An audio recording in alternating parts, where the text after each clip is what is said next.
You're tuned into the Growth Ceilings podcast, the show for builders, dreamers, and leaders ready to break limits and grow beyond what they thought possible.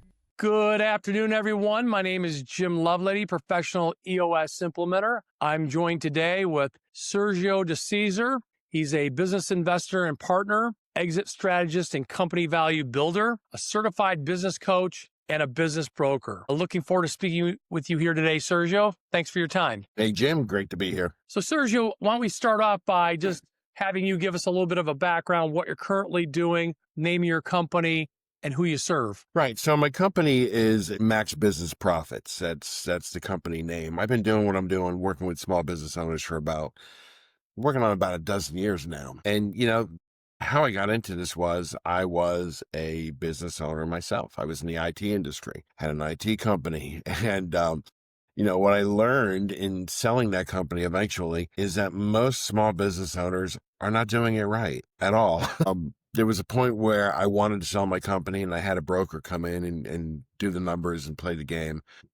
At the end of that, he slid a number over to me, Jim, and the number was so insultingly low that I almost lost my temper with the guy. I mean, I had a storefront, I had employees, I had guys working for me, and the number was like, dude, I make more than this in a year. Well, here's the problem with this, here's the problem with that. So I spent the next year, and this is how I got into business consulting. I spent the next year retooling my business, retooling everything about it. Spoke to guys who'd sold businesses, spoke to guys who sold IT businesses, and I ended up putting it back on the market a year later and selling it for 5 times more than what he was telling me it was worth. And that's how I realized, if I hadn't asked these right questions, if I hadn't done these changes, if I hadn't changed my mindset about how and why things are done to make a business profitable, he would have been right. That number would have been way smaller. That's fascinating. That's a great increase in value. So name for us the 2 or 3 things that you focused on in that 1 year period where you took it from the original offer to what you eventually earned, increasing it by X. There's probably 2 or 3 things that stand out to you that you did that would help other business owners to learn from. Absolutely. Well, you have to think about recurring revenue. If recurring revenue model is not part of your business model, then you need to talk to somebody like you or me and see how we can create one for you. Whether that's through a blue ocean strategy or whatever, we have to find one for you because that recurring revenue brings way more value to a business and buyer's going to look at that. The other thing is I am a firm believer in the 80-20 rule, the Pareto principle. What I did in my own business is I looked at the bottom 20 items in my inventory. I looked at the bottom 20 of services that I was selling, and I eliminated the low or no profit items, reinvested those resources into the top 20%. Every 6 months, I would look at that and say, okay, we have 20 different services, top to bottom, highest revenue generators, lowest revenue generators. Why am I still doing the lowest revenue generators? Going from inventory to personnel. Now, who are the bottom 20% of my employees that are not producing? And look, you got to take it across the board. So increasing the value of a business is so critically important. And so many entrepreneurs, business owners, founders, co-founders, they don't understand what it takes to increase that value if there's value already established. What I have found in my own journey, I today am a professional EOS implementer, the entrepreneurial operating system. And I probably shared this with you a couple of times when we've networked I'm actually together. very familiar with it. I've read Gino's books, and Yes. funny story real quick is I know Gino's dad. Gino's dad, Floyd, I believe, right? Yes, you are correct. It was a real estate trainer, and I had taken his actual course back in the day. That's outstanding. In fact, that's part of the origin of EOS, where Gino Wickman took over his father's business in his early 20s. Right. And basically stabilized and eventually sold the business and had retired. He joined as a charter member of EO Detroit, Entrepreneurial Organization Detroit, and he was one of the first 10 members of that. It's a huge organization today. But back then, in that experience he had, he discovered a knack for helping entrepreneurs get more out of their business. And it really God, was the start of building the simple tools that we use today in EOS, eventually leading him writing a book called Traction, above my shoulder here. yeah, And you've seen me where I'll bring the book with me to alignable networking events and others that I've joined. And along the way, it helps business owners, entrepreneurs, and their leadership teams get everyone on the same page. So right. having a business operating system, I think you would agree, can also create a foundation for a business and would help to generate even more value when it came time to consider selling the business. Would you agree? I would agree. I would agree. And, those systems, that's really what a buyer's buying, right? They're buying the systems and they're buying future revenue. That's it, right? What else is there? I mean, there No, are hard assets. I mean, if you're in the construction business and you've got cranes and stuff like that, of course, there's hard assets, but that stuff in itself is not necessarily the means of future revenue, right? That stuff could be sold at fire sale for pennies on the dollar. you mentioned something I think is also very important. It's having the right people in the right seats. Of course. So, basing a leadership team based on your core values, based on accountability, the discipline to the business, having everybody on the same page, when you can demonstrate that in a potential sale of a business where there's potential buyers, whether it be private equity, Right. other like businesses admiring the structure, the foundation, the tools, the cohesiveness of a leadership team, they look at that, and it's said that EOS properly implemented can add as much as X to that sale price, that bottom line. And I know personally, both having been a customer and now as an implementer, EOS can have that transformational effect on a business. That's why I was attracted when I first met you in what you do, because I think you add so much value to the small to medium sized business. So tell me a little bit more about some of the companies that you've helped here in Southwest Florida. Well, the interesting thing about it, at this level, and when I say this level, I mean like businesses that are probably valued at probably less than $10 million, right? They all seem to have the same problem. So I am not necessarily restricted by industry or Right. segment. Right. So I have home inspectors, I have electricians, plumbers, gun store, I've had attorneys. And you say, well, I mean, how does an attorney have the same problem as an electrician? Well, when you understand that my business is based on four pillars and they're common through every business regardless, right? And the four pillars are messaging. Now, mind you, I said messaging, not marketing. Okay. There's a difference there. And many people don't know that difference. So messaging, accounting or financial understanding, operational excellence, and mindset. And those are the four critical areas that I've found that span every business, particularly those businesses under 10. Look, the hardest part is making $1 million. 10 million is easy after you've made $1 million. It's just a question of scale or growth, right? You have to understand not all businesses can be scaled. Making 10 is not as hard as making the first one. So talk about those four pillars you just mentioned. Is that what you feel are critical to achieving that first $1 million and then scaling Yes. that beyond that, having the discipline, the accountability, the Yes, repeatable absolutely. processes in place that will help you to scale and grow that business? Yes. So, for instance, let's talk about messaging. Most companies they haven't drilled down enough to understand who their best clients are or customers are, where these peoples are. Yeah, they know the demographics of this, right? But they don't know the psychographics, right? I want people who make over $100,000 over the age of 55. Where do they live? Where do they hang out? Where do you reach them? Now, that all being said, what do they need to hear to do business with you and what you're doing? And, sometimes he just goes, well, I do this exercise all the time in my workshop. I'm like, okay, mortgage broker, real estate agent, stand up, give us the pitch. They give us the pitch. Well, I'm a realtor, blah, blah, stop. Okay. You said realtor, that went in this ear and came out the other because my brain already tells me I think I know what a realtor does and I'm not interested. But when I worked with some of the people I worked with in real estate, I told them, you will never use the word realtor talking to a prospect. You will never give them the opportunity to discount you right out of the gate. Well, what do I tell people? I don't care. You're a real estate sales and marketing professional. That's what you do. Okay.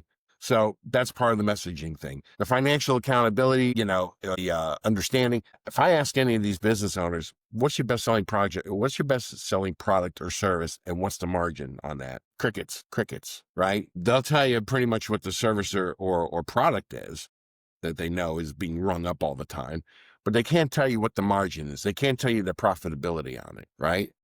They tend to discount. I'm like, okay, discounting is a bad word in my business. I'm going to show you why. Okay. You have to do more volume in order to make up for the lost profit and discount, but that's a whole nother story. So there you go. Financial understanding, messaging, operational excellence. Okay. Let's talk about processes. Are they documented? Do they work? Who's running the processes? See, I'm not a guy, I don't believe in managing people. I think you should have leaders. I'm ex-military, so leadership is a big thing, right? You have the right leaders. You manage the process, and the leaders are not there to manage the people. The leaders are there to encourage the people. And sometimes you have to encourage them to even be better than where they are now and move on. That's just the way life is, right? Leadership is about encouraging people. But if I have the right process in place, I don't have to manage the people. The process gets done, right? It's managing the process, perfecting the process. One of my certifications is in Kaizen, which if you know anything about it, it's all process related. How do we make this more efficient, right? Because what people don't understand, the profit's not made, Jim, in the price you charge for something. The profit's made is how fast you can deliver it and move on to the next, right? So if you could do 10 in the space of where you did 5 before, that's where you're making your profit, right? And then finally, the last one is just mindset. Sometimes, and in the last couple of years, I've spent a lot of time getting certifications in neuroplasticity and neuroscience understanding. I do have clients that are sometimes like, they're not going as fast, or they're not doing what I think they should be doing based on their verbalizing their motivations for doing it. So what does that mean? They should be way ahead of the game at a certain point, but they're not. And I scratch my head as to why for years, why? And then, I started to understand that it was the internal talk that was keeping them from doing what they needed to do every day. Either fear, I'm not good enough, poser syndrome, I want to be accepted. What if I get too successful? There's like 6 basic ones. Sure. That impact people's brains that keep them where they are instead of where they want to be. There is so much alignment between what you just articulated with the 4 pillars and what I teach with EOS. If this gig with Max Business Profits doesn't work out, I've got an opportunity for you with EOS. Thank you. I want to come back. Appreciate it. I want to come back to you. There's a lot to unpack in what you just shared. Some Yeah. really golden nuggets in there. One, you came around in talking about the 4 pillars. You talked about margin. When you first talked about the 80-20 rule, you emphasized revenue, and I was waiting to hear the word margin because I believe profitable business is everyone's responsibility in an organization. There's no sense in doing what you do if you can't make money at it. And so doing things profitably, following process, repeatable process. And like you talked about, providing the tools, the guidance, the black and white outline of roles and responsibilities. What's your metric? Holding people accountable to that. Right. Using data as a way to take out the emotion and really drive into what we need to do as a team to achieve our objectives. Another thing you said, you're a veteran. What service what service in the military did you serve? I spent several years in the 82nd Airborne in the combat unit. Jumped that The airplane for a living.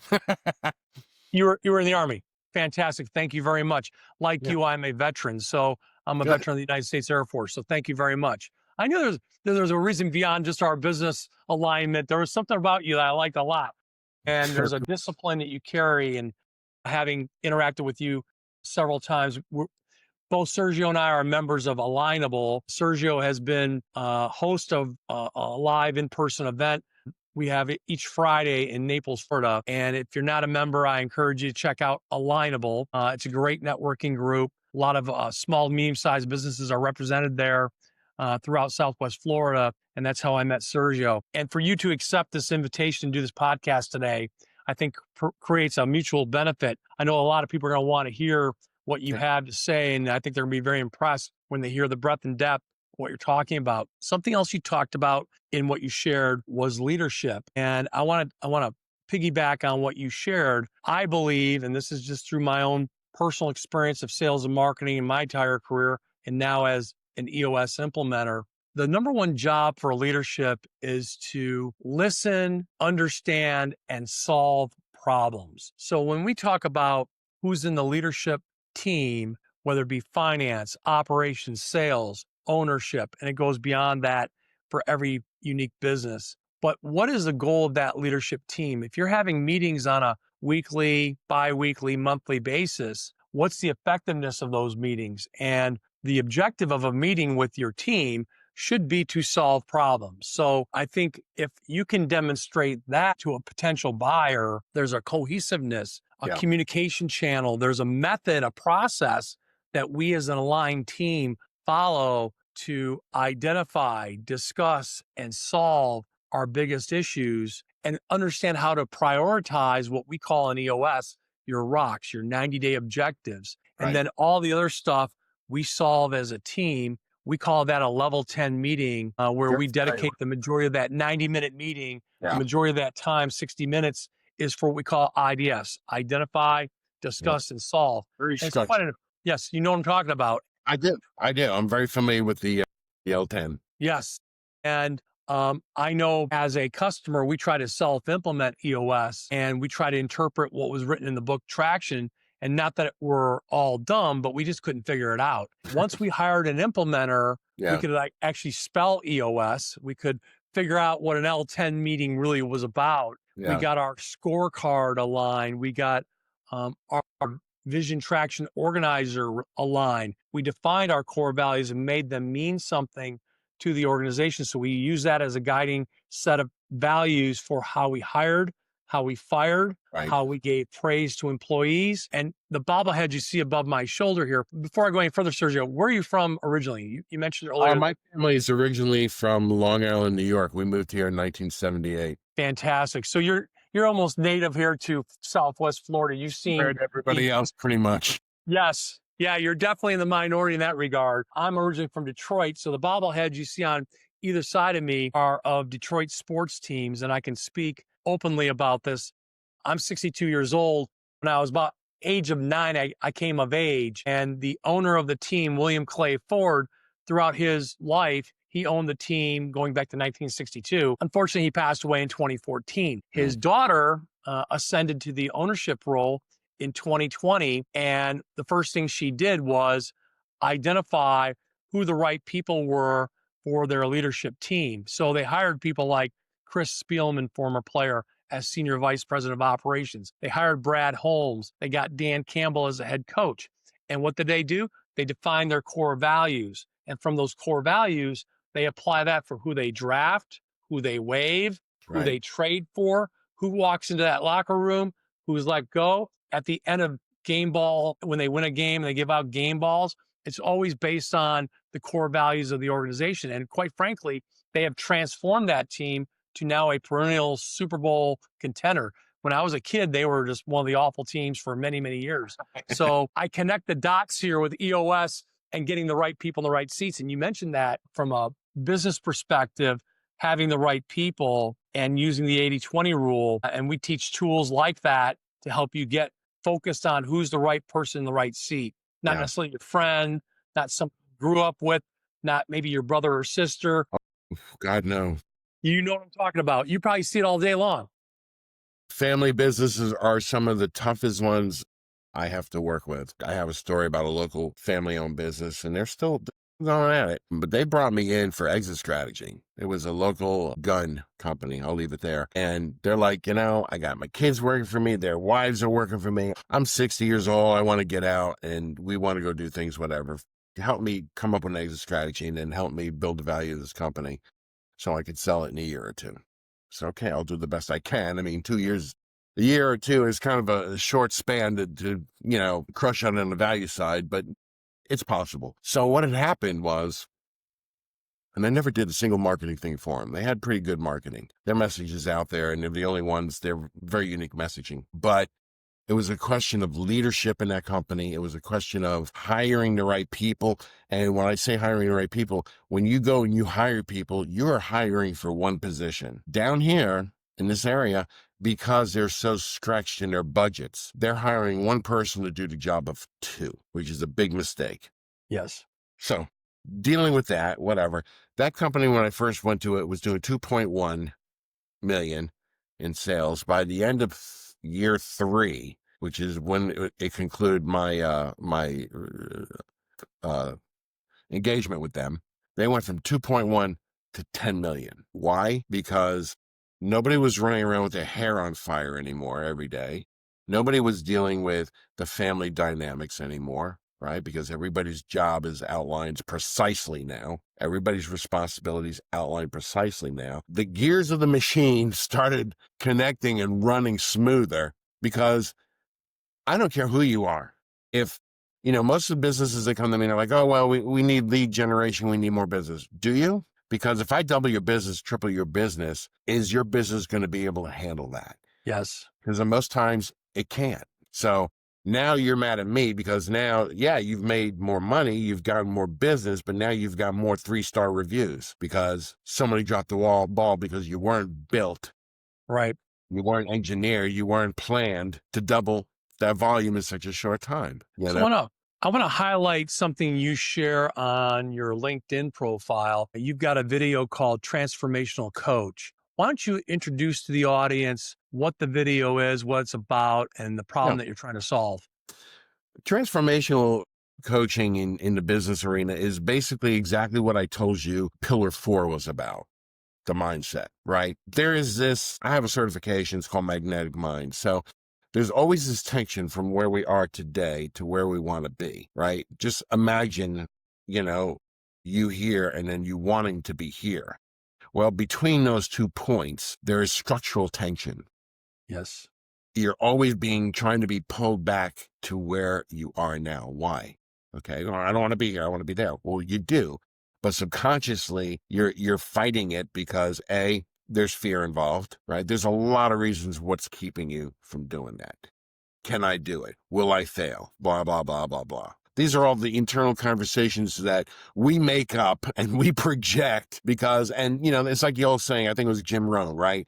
Whether you think you can or you can't, you're right either way. And so many of my clients, I have to kind of get them into this different mindset, kind of go back. Because, look, I grew up in middle class, very middle class. My father was in construction. Sometimes growing up, we have these mindset and these belief systems about money that aren't necessarily true. They're not true. It's what we were exposed to, therefore we believed it. And so I deal with a lot of my clients who are kind of like, yeah, I'll never have $1 million company. Why? $1 million is not that much. I agree. Not that hard to have $1 million company. So let's talk about that mindset.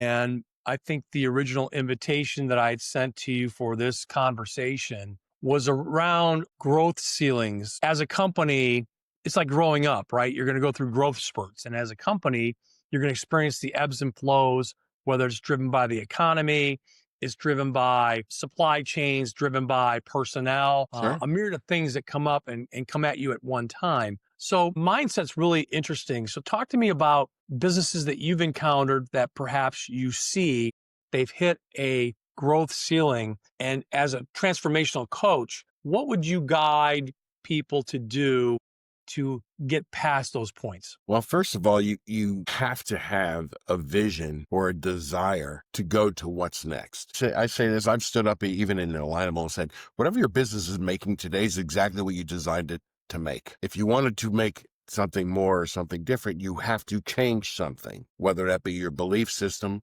Well, maybe I need some more marketing. Maybe you do, maybe you don't. I don't know that. But number one, you have to believe that you want something more and it's attainable. Because without that, do people fall into success accidentally? Sure, it happens all the time. But I wouldn't say it's because of a belief system. I would say it was maybe in spite of a belief system. Or maybe they had no belief system, which made them untainted in their brain when it came to money. Oh, money's just a thing. Money's just a transfer of energy. Right? But, when you're focusing on the money and how much you don't have or how much you need, guess what happens? The universe answers you. And scarcity becomes part of the problem. Great. It's almost like a low-hanging ceiling, right? Those words you just shared just made me envision the image of a low-hanging ceiling. Like, we're both tall guys. Yeah. I know we're both over 6 feet. Yeah. And being crushed by a ceiling, and as a business owner goes, when you hit those ceilings, it can feel like that crushing ceiling on top of your head. And teaching people how to get past that point, it's both mindset, like you said, and it's having a plan, a vision, a structure that's going to get you from that $1 million to 10 million to 25 million and beyond. Correct.